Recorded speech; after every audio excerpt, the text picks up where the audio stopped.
Gauss's law, Gauss का नियम, ठीक है। तो Gauss's law electric flux find करने के लिए यूज में लिया जाता है।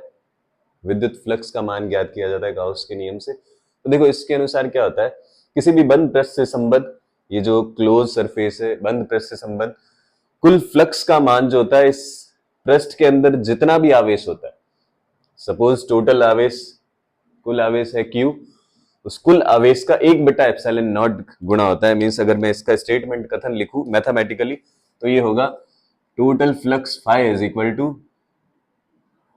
Total charge upon epsilon naught. ये charge inside the surface means इस बंद पृष्ठ के अंदर कुल चार्ज का 1/ε0 गुणा होता है।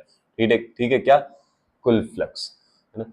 इंग्लिश में अगर बात करें तो total flux enclosed bye, total flux passing through the surface is equal to total charge Q multiply by 1/ε, means 1/ε0 total charge enclosed by this surface।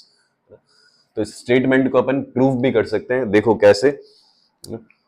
अपन क्या करते हैं, ये सपोज सेंटर में, स्फीयर के सेंटर में एक चार्ज है +Q और इसके सरफेस पर अपन एक स्मॉल एरिया कंसीडर करते हैं dA, ठीक है, जो कि इस चार्ज से स्मॉल r डिस्टेंस पर है। इस चार्ज से रेडियस की डिस्टेंस पर ही होगा। सरफेस के ऊपर कोई भी अपन स्मॉल एरिया कंसीडर करेंगे तो वो क्या होगा, रेडियस की डिस्टेंस पे होगा सेंटर से, है ना।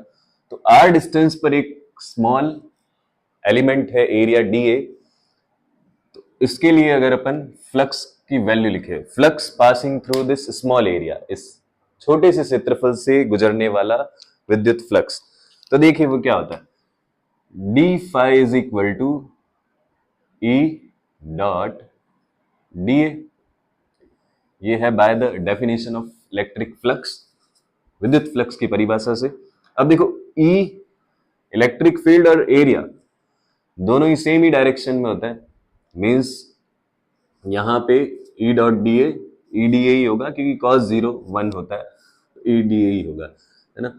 यहां पे इलेक्ट्रिक फील्ड, इस पॉइंट पर इस Q चार्ज के कारण इलेक्ट्रिक फील्ड कितनी होगी, तो देखो इलेक्ट्रिक फील्ड का फॉर्मूला यूज करते हैं अपन, Q से R डिस्टेंस पर, Q चार्ज से R डिस्टेंस पर इलेक्ट्रिक फील्ड का फॉर्मूला होता है E is equal to KQ upon R square. तो इलेक्ट्रिक फील्ड को मैं पुट करता हूं KQ upon R square, E dot D A को मैं EDA लिख रहा हूं because theta is equal to 0 degree.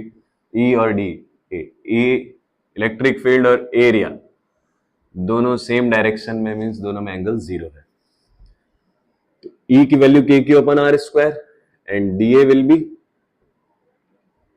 As it is and d phi. अब इस पूरे पृष्ठ से निकलने वाला फ्लक्स चाहिए अपन को, है ना, flux passing through whole area. तो उसके लिए अपन क्या करते हैं, आपके पास स्मॉल अमाउंट ऑफ फ्लक्स है, कंप्लीट चाहिए, होल चाहिए, तो अपन इंटीग्रेशन करते हैं। तो on integration we will get flux through complete surface, whole surface. तो डी फाई का इंटीग्रेशन करेंगे तो हो जाएगा complete surface, sorry complete flux, then kq upon r square as it is integration of dA means total surface area, dA small area, integration of dA means total surface area। तो d phi का integration total flux is equal to kq upon, k की वैल्यू put करता हूं, k होता है integration, sorry integration k constant value है 1/4 pi epsilon naught q अपॉन r स्क्वायर dA स्फेयर का सरफेस एरिया, स्फेयर का सरफेस एरिया का फॉर्मूला होता है 4 पाई आर स्क्वायर। ये जो गोलाकार आकृति है इसका पृष्ठीय क्षेत्रफल होता है 4 पाई आर स्क्वायर। देखो 4 पाई से 4 पाई कट हो जाएगा, आर स्क्वायर से आर स्क्वायर कट हो जाएगा। तो अब इस पूरे स्फेयर के अंदर चार्ज कितना है, +Q, ओनली +Q है। तो ये है वो charge upon epsilon naught, means Q is equal to total charge inside the surface upon epsilon naught. तो यहाँ पे हो जाता है गॉस लॉ का प्रूफ, जो कि अपन ने Q इनसाइड माना था, ये Q इनसाइड जो है स्मॉल q ही है, ठीक है। तो ये आपका गॉस लॉ और उसका मैथमेटिकल डेरिवेशन।